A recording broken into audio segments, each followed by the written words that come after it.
शिवचरण नाम का एक आदमी अपनी पत्नी सत्यवती और अपने 2 बच्चों रिंकी और कुन्नू के साथ केशवपुर नामक गांव में रहता था।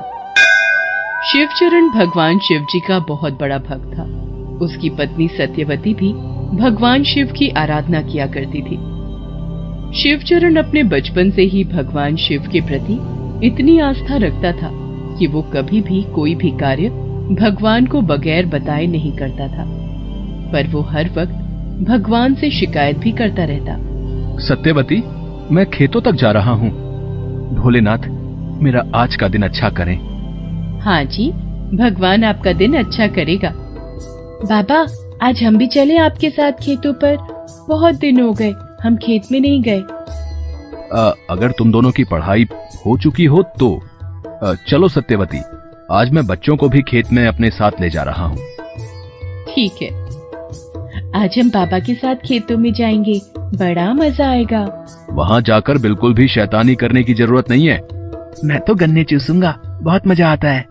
और उसके बाद शिवचरण दोनों बच्चों को लेकर खेतों में चला जाता है। रास्ते में चलते हुए भी जय भोलेनाथ बोलते हुए खेतों में जाता है। अभी शिवचरण ने कार्य शुरू ही किया था कि कुन्नू और रिंकी इधर उधर भागने लगे और इसी भाग दौड़ में कुन्नू को सांप ने काट लिया। बाबा बाबा बाबा, यहाँ आओ, देखो कुन्नू को सांप ने काट लिया। हे भोलेनाथ, ये क्या हो गया? ये सुनकर शिवचरण को काटो तो खून नहीं जैसा हाल हो गया। वो भागकर कुन्नू को गोद में उठाकर वैद्य जी के पास लेकर गए। वैद्य जी ने कुन्नू को देखा तो बोले, अरे इसे तो बहुत जहरीले सांप ने काट लिया है। हे भोलेनाथ, मैं तो तुम्हारा इतना बड़ा भक्त हूँ, फिर भी तुम मेरे परिवार के साथ ऐसा कैसे कर सकते हो? मेरे बेटे को सांप ने काट लिया। शिवचरण, ये जड़ी बूटियां इसको थोड़ी थोड़ी देर में लगाते रहना, ठीक है? और ये पानी इसको हर 2 घंटे बाद पिलाना है। सांप का जहर जितना हो सकता था मैंने निकाल दिया, बाकी भगवान देखेगा। और फिर शिवचरण कुन्नू को गोद में उठाकर रिंकी का हाथ पकड़कर घर आ जाता है। जैसे ही सत्यवती को पता चलता है कि कुन्नू को सांप ने काट लिया, वो हाय हाय करते हुए भगवान से शिकायत करने लगती है। हे भोलेनाथ, हमसे ऐसी क्या भूल हो गई जो मेरे बच्चे को सांप ने काटा? हम कभी आपको ये नहीं कहते कि हमें ये दो वो दो, पर फिर भी हमारे साथ ही ऐसा क्यों होता है? एक तो हम अपनी गरीबी से भी नहीं उभर पाते, आपके होते हुए सब कुछ कैसे हो जाता है?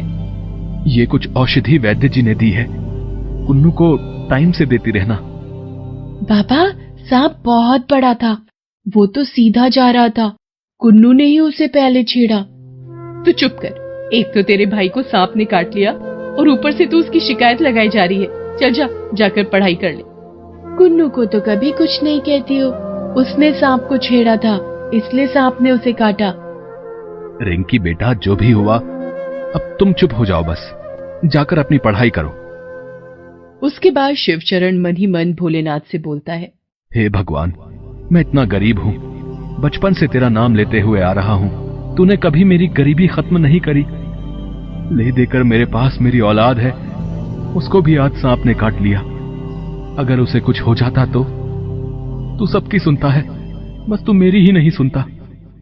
अगले दिन शिवचरण अपने खेतों में जा रहा होता है, तभी वहां से 2 आदमी भागते हुए आते हैं।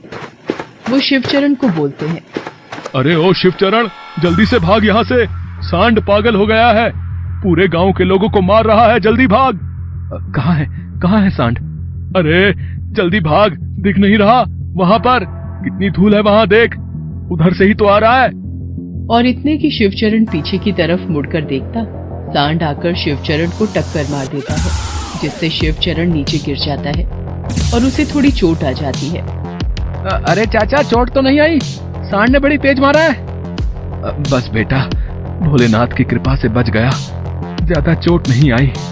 फिर भोलू शिवचरण को उठाकर पास बने चबूतरे पर बिठा देता है और वहां बैठकर शिवचरण फिर भगवान से शिकायत करने लगता है। हे भोलेनाथ, तू कैसी परीक्षा ले रहा है? कल मेरा बेटा मरते मरते बचा और आज मुझे तो ऐसा लगता है कि तुझे मैं इतनी भीड़ में दिखाई नहीं देता। क्या मेरी पूजा पाठ में कोई कमी रह गई? 2 दिन बाद महाशिवरात्रि का पर्व होता है। सब गांव वाले महाशिवरात्रि की तैयारी करने लगते हैं। मंदिर को बड़े धूमधाम से सजाया जाता है। गांव का मुखिया बोलता है कि मैं गांव के लोगों को कंबल बांटूंगा, जिस जिसको जरूरत है वो मंदिर में आ जाए। इस बार महाशिवरात्रि पर गांव का मुखिया कंबल बांट रहा है, हम तो खरीद ही नहीं पाए, क्यों ना मंदिर जाकर हम कंबल ले ले। पता नहीं, मैं भी पूरी लगन के साथ खेतों में काम करता हूं, पर और लोगों की तरह मेरे यहां पर इतना अन्न नहीं होता। कितनी सारी जरूरतें होती हैं जो पूरी ही नहीं हो पाती। चल ठीक है, मैं मंदिर चला जाऊंगा, 1-2 कंबल तो मिल ही जाएंगे। और शिवरात्रि वाले दिन सुबह से ही भक्तों का तांता मंदिर में लग जाता है। भगवान शिव पर जल चढ़ाने के लिए लंबी लाइन लगी होती है। शिवचरण भी लाइन में लगा होता है। हे भोलेनाथ, कितनी लंबी लाइन है। जब तक मुखिया कंबल बांटे, पता नहीं मेरा नंबर आएगा या नहीं। ऐसा ना हो कि तब तक कंबल ही खत्म हो जाए। और फिर धीरे धीरे लाइन छोटी होती चली जाती है। सब शिवलिंग पर जल चढ़ाते हैं और अपनी मनोकामनाएं मांगते हैं। शिवचरण का भी नंबर आता है। वो पूरे मनोभाव से शिवलिंग पर जल चढ़ाता है और पूजा अर्चना करता है। उसके बाद वो भगवान से बोलता है, हे भगवान, तू कब मेरे दुखों को खत्म करेगा। उसके बाद वो कंबल बांटने वाली लाइन में खड़ा हो जाता है और जैसे ही उसका नंबर आता है, ये लो भाई, ये तो चद्दर है, मुझे कंबल चाहिए था। भाई शिवचरण, कंबल तो खत्म हो गए, अब चद्दरें बटेंगी, तुम भी चद्दर ही ले लो। ला भाई, चद्दर ही दे दे।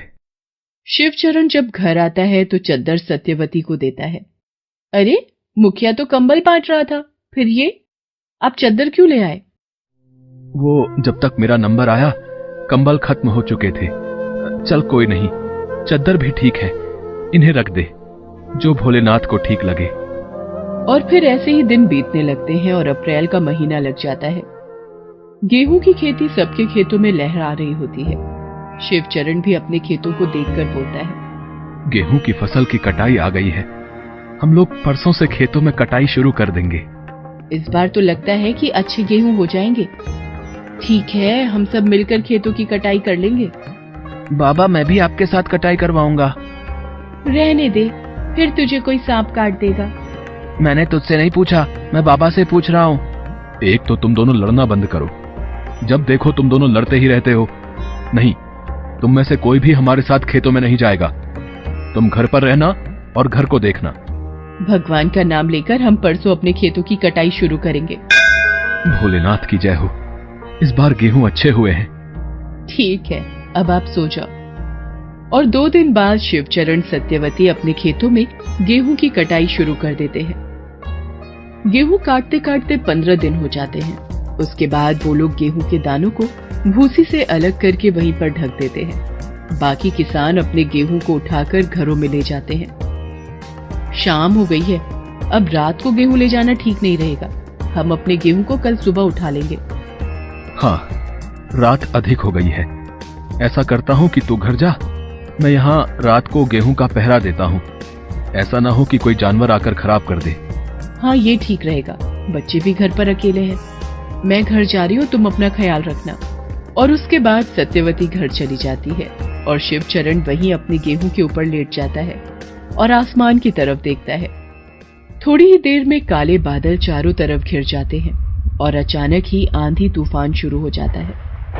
इतनी तेज तूफान में शिवचरण जैसे तैसे अपने गेहूं को बचाने की कोशिश करता है, पर वो सफल नहीं हो पाता। बारिश इतनी तेज होती है कि गेहूं खेतों में ही फैल जाता है। ये सब देखकर शिवचरण का हृदय फटने को हो जाता है और वो सीधा मंदिर जाता है। हे भोलेनाथ, ये आज तूने मेरे साथ क्या किया। मेरे पूरे साल भर की मेहनत को तूने खराब कर दिया। कहने को तो तू बहुत बड़ा भगवान है, तू सबकी सुनता है, पर तू मेरी कभी नहीं सुनता।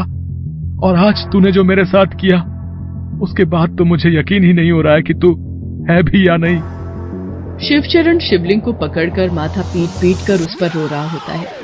उसके आंसू और खून से शिवलिंग लथपथ हो जाता है। अचानक ही मंदिर का दरवाजा बंद होता है और वहां पर भगवान शिव प्रकट हो जाते हैं। उठो शिवचरण, इस तरह सर पटक पटक के अपने आप को लहूलुहान मत करो।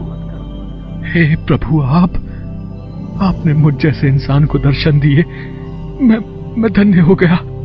हे प्रभु, आप आज तक कहां थे? मैंने आपका कितना इंतजार किया। मैंने हर घड़ी आपका नाम लिया। आपने मुझे इतनी भारी मुसीबत में डाला, फिर भी मैंने आपकी पूजा अर्चना कभी नहीं छोड़ी।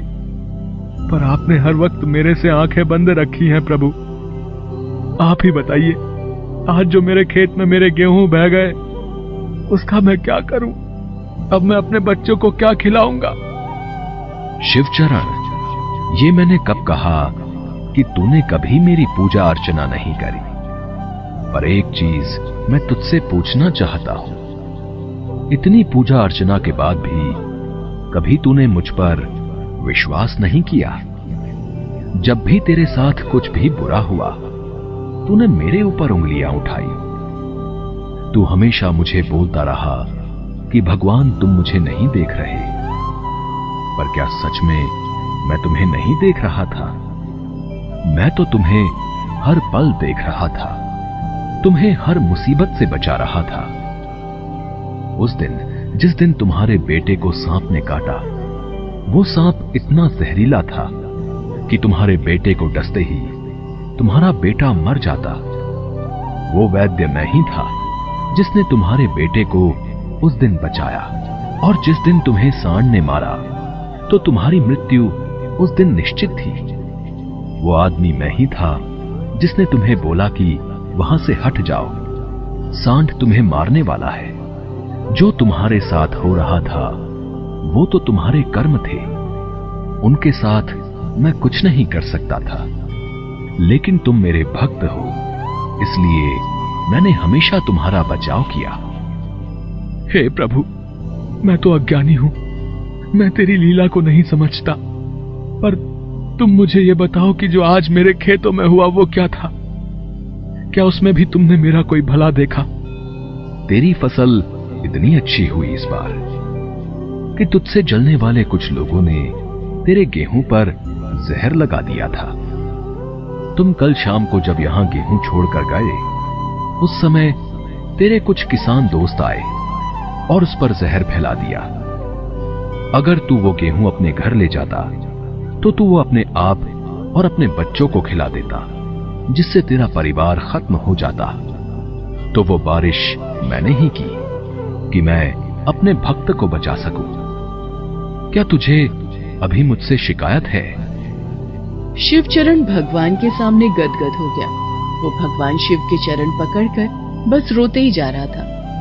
उसे समझ में नहीं आ रहा था कि आज उसके प्रभु उसके सामने हैं और मैं आज भी भगवान से शिकायतें ही कर रहा हूं। जा शिवचरण, अब अपने घर जा। तेरा गेहूं तेरे घर पहुंच चुका है। और एक बात हमेशा याद रखना, जब आप किसी में आस्था रखते हैं तो वहां पर सवाल कभी मत रखना। या तो आस्था मत रखो या तो सवाल मत रखो। और उसके बाद फिर शिवचरण भगवान को धन्यवाद देकर अपने घर जाता है। वो देखता है कि सारा गेहूं घर पर पड़ा है। वो अपनी पत्नी और बच्चों को गले लगाता है और भगवान शिव को धन्यवाद देता है। जय भोलेनाथ की। प्राणी कितना भी बुरा हो, पर उसके अंदर कुछ न कुछ अच्छी बातें होती ही हैं। हम सभी जानते हैं कि रावण दुष्ट होने के साथ साथ महान पंडित भी था, पर हम में से कम लोग ही ये जानते होंगे कि रावण अपनी किन किन खूबियों के कारण महान कहलाता था। ये सत्य है कि यदि रावण में बुराई नहीं होती तो वह ईश्वर का रूप माना जाता, लेकिन यह संभव ना हो सका, क्योंकि रावण का सबसे बड़ा दुर्गुण उसका अहंकार था, जिसने उसका सर्वनाश करा दिया। रावण एक सच्चा शिव भक्त था। इसका प्रमाण इस पौराणिक कथा में मिलता है। एक बार एक छोटे से बच्चे रोहन ने अपने दादाजी से पूछा, दादाजी, रावण कौन था? हाँ पापा जी, रावण के बारे में कुछ और बातें जानने के लिए मैं भी उत्सुक हूँ। ठीक है, आज मैं तुम सबको रावण के पराक्रम की कुछ घटनाएं सुनाता हूँ जो शास्त्रों में लिखी हैं। तो सुनो। रावण लंका का राजा था, जिसके 10 सिर थे। इसी कारण लोग उसे दशानन भी कहते थे। ऋषि विश्रवा और कैकसी का पुत्र रावण एक परम शिव भक्त, महाप्रतापी, महापराक्रमी, अत्यंत बलशाली, शस्त्रों और शास्त्रों का ज्ञाता, महाविद्वान, पंडित एवं महाज्ञानी था। रावण के शासन काल में लंका का वैभव अपने चरम पर था। लंका का महल सोने से बना था, इसलिए लंका नगरी को सोने की लंका अथवा सोने की नगरी भी कहा जाता है। रावण में एक बुराई थी कि वो बहुत अहंकारी था, और ये अहंकार रावण में उसकी माता राक्षस पुत्री कैकसी ने भरा था। कैकसी चाहती थी कि पूरी सृष्टि पर राक्षस वंश का ही नाम हो और देवताओं का विनाश हो जाए। इसीलिए वो रावण के मन में देवताओं के लिए जहर भरती रहती थी। एक बार रावण की माता कैकसी ने रावण से कहा, पुत्र रावण, तुम भगवान शिव के परम भक्त हो और दिन रात उन्हीं की पूजा और ध्यान में लगे रहते हो। क्यों न तुम भगवान शिव की तपस्या करके यदि उन्हें लंका में रहने के लिए मना लो तो सृष्टि में कोई भी तुम्हें हरा नहीं सकेगा। माता, मैं आज ही हिमालय पर्वत पर तपस्या के लिए जाता हूँ। फिर क्या हुआ पापा जी? उसके पश्चात रावण ने भगवान शिव को प्रसन्न करने के लिए हिमालय पर तप करना शुरू किया। इस दौरान वो एक एक कर अपने सिर काट कर शिवलिंग पर चढ़ा रहा था। 9 सिर चढ़ाने के बाद जब रावण 10वां सिर काटने लगा, तभी भगवान शिव प्रकट हुए। रावण, मैं तुम्हारी भक्ति से प्रसन्न हूं। मांगो, क्या वरदान मांगते हो? हे देवादिदेव, मेरी इच्छा है कि आप मेरे साथ लंका चलें और वहीं रहकर मुझे आपकी सेवा भक्ति का लाभ उठाने दें। हे दशानन, पूर्व काल के कुछ कारण हेतु देवी पार्वती लंका में नहीं जाएंगी और शक्ति के बिना शिव अधूरे हैं। इसलिए मैं स्वयं लंका नहीं आ सकता, पर मेरे पास तुम्हारी इच्छा पूर्ण करने का एक उपाय है। क्या उपाय है महादेव? शीघ्र बताइए। हम स्वयं तो लंका नहीं आ सकते, इसलिए पूर्ण शिव ज्योतिर्लिंग से उत्पन्न अपना आत्म ज्योतिर्लिंग मैं तुम्हें प्रदान करता हूं। लंका में ये आत्म ज्योतिर्लिंग मेरी उपस्थिति के ही समान है। आत्म ज्योतिर्लिंग प्रभु, मैं कुछ समझा नहीं महादेव। हां रावण, शिव पूजन में लिंग का बहुत महत्व है। मैं तुम पर प्रसन्न हूं, इसलिए ये आत्म ज्योतिर्लिंग तुम्हें प्रदान करता हूं। आपकी जैसी इच्छा देवादिदेव। भगवान शिव से आत्म ज्योतिर्लिंग प्राप्त करके रावण बहुत खुश होता है और अहंकार से भर जाता है। तभी भगवान शिव उसे कहते हैं, हे दशानन, तुम इस आत्म ज्योतिर्लिंग को ले तो जा रहे हो, मगर स्मरण रखना, ये ज्योतिर्लिंग रास्ते में कहीं भी जमीन पर नहीं रखना, वरना ये वहीं स्थापित हो जाएगा। फिर तुम इसे लंका नहीं ले जा पाओगे। हे महादेव, ये ज्योतिर्लिंग तो अब लंका में ही स्थापित होगा। मैं इसे अपने पुष्पक विमान में ले जाऊंगा, तो मुझे कहीं भी रास्ते में रुकने की आवश्यकता ही नहीं होगी। रावण भगवान शिव से आत्म ज्योतिर्लिंग प्राप्त करके अपने पुष्पक विमान में लंका की ओर उड़ पड़ता है। ये देखकर देवतागण घबरा जाते हैं और सभी देवताओं के परामर्श पर देवराज इंद्र भगवान विष्णु जी के पास जाते हैं। त्राहिमाम प्रभु, हमें बचाइए। हे नारायण, हमारी रक्षा कीजिए। क्या बात है देवराज इंद्र, आप इतने परेशान क्यों दिखाई पड़ते हैं?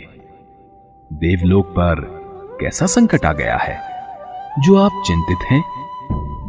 हे नारायण, रावण ने भगवान शिव की तपस्या करके और उनको प्रसन्न करके आत्म ज्योतिर्लिंग प्राप्त कर लिया है और भोलेनाथ के आत्म ज्योतिर्लिंग को वो पुष्पक विमान में अपनी लंका ले जा रहा है। आप जानते हैं, भोलेनाथ अपने भक्तों को कभी निराश नहीं करते। यदि वो आत्म ज्योतिर्लिंग लंका में स्थापित हो गया तो फिर कोई भी रावण को नहीं हरा सकता। इस सृष्टि पर राक्षस वंश का ही राज होगा। देवराज इंद्र भगवान शंकर को भोले बाबा इसलिए ही कहा गया है क्योंकि वो अपने भक्तों की इच्छा को पूर्ण करते हैं, और वो ये भी जानते हैं कि कौन सा भक्त किस इच्छा से वर मांग रहा है, क्या सही है और क्या गलत है। भोलेनाथ को भली भांति पता है, और वो ये भी जानते हैं कि रावण अपने स्वार्थ के लिए ही ज्योतिर्लिंग को लंका ले जा रहा है। देवराज इंद्र, तुम चिंतित ना हो, रावण ज्योतिर्लिंग को लंका नहीं ले जा सकेगा। मुझे इस कार्य में वरुण देव की सहायता लेनी होगी। भगवान विष्णु की आज्ञा पाकर वरुण देव प्रकट होते हैं। हे प्रभु, मेरे लिए क्या आज्ञा है? वरुण देव, रावण पुष्पक विमान पर भगवान शिव के द्वारा प्रदान किया आत्म ज्योतिर्लिंग लेकर जा रहा है। मैं चाहता हूं आप उसके पेट में प्रवेश कीजिए ताकि उसका ध्यान भटक जाए। मैं समझ गया प्रभु कि मुझे क्या करना है। रावण अपनी मस्ती में भरा आत्म ज्योतिर्लिंग को हाथ में लिए पुष्पक विमान पर उड़ा जा रहा था।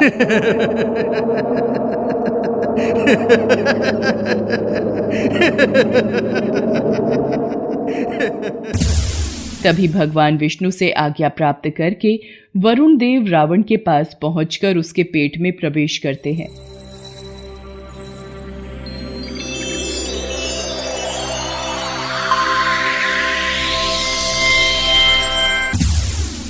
और रावण बेचैन हो जाता है। अरे, ये मुझे अचानक लघु शंका प्रतीत हो रही है और बहुत ही असहनीय हो रहा है। मुझे पुष्पक विमान को यहीं रोकना होगा। ये लघु शंका जाए बिना मुझे चैन नहीं आएगा। पर तब तक मैं ये शिवलिंग जमीन पर भी तो नहीं रख सकता। कौन है जो मेरा शिवलिंग पकड़कर खड़ा होगा? तभी भगवान विष्णु एक गडरिया का रूप लेकर वहां से गुजरने लगते हैं।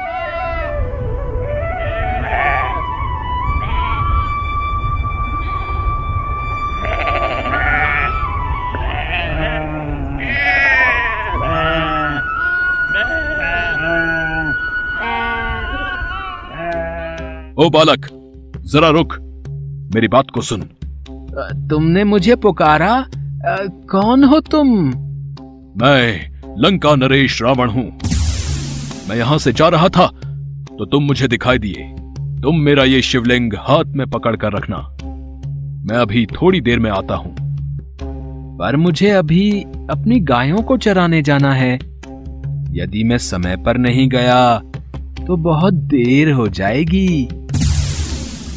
तुम लंकापति रावण को मना कर रहे हो? जैसा मैं कहता हूं वैसा ही करो। तुम मेरे क्रोध को नहीं जानते हो। यदि जानते होते तो ऐसा कहने का बिल्कुल भी साहस न करते। ठीक है, मैं इसे पकड़ लेता हूं, पर जल्दी आना। मैं इतनी देर तक इस तरह इस भारी शिवलिंग को पकड़कर नहीं खड़ा रह सकता। हाँ, बस मैं गया और आया, पर तुम याद रखना, इसे जमीन पर बिल्कुल भी मत रखना। रावण गडरिये को ज्योतिर्लिंग देकर लघु शंका के लिए चला जाता है। भगवान शंकर की लीला से ज्योतिर्लिंग का भार बढ़ता जाता है। अरे, ये लिंग इतना भारी कैसे हो रहा है? मेरे से तो पकड़ा भी नहीं जा रहा। रावण जी, जल्दी आइए ना। ये शिवलिंग और अधिक देर तक मैं अपने हाथों में नहीं संभाल सकता।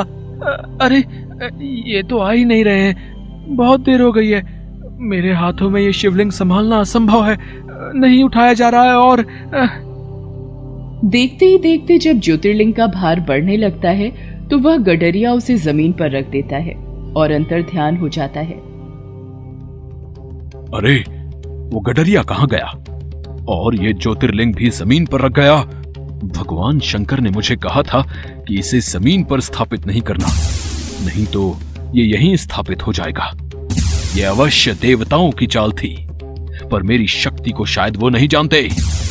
मैं इस ज्योतिर्लिंग को उठाकर लंका लेकर ही जाऊंगा। रावण पूरी ताकत से उस आत्म ज्योतिर्लिंग को उठाने का प्रयास करता रहा।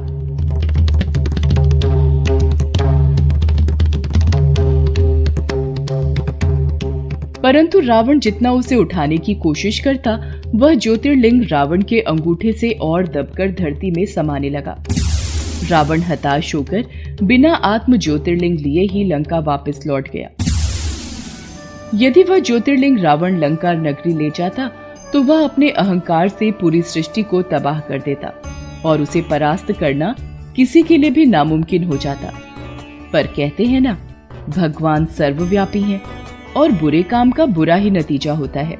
और इसीलिए त्रेता युग में भगवान विष्णु जी ने भगवान रामचंद्र जी के रूप में अवतार लेकर रावण का संहार किया। तो रोहन बेटा, कैसी लगी कहानी? सच में रावण तो महाज्ञानी, महापंडित और एक महान शिव भक्त था। पर ये सभी के लिए जानना जरूरी है कि जब अहंकार सिर चढ़ जाता है तो सर्व विनाशी होता है।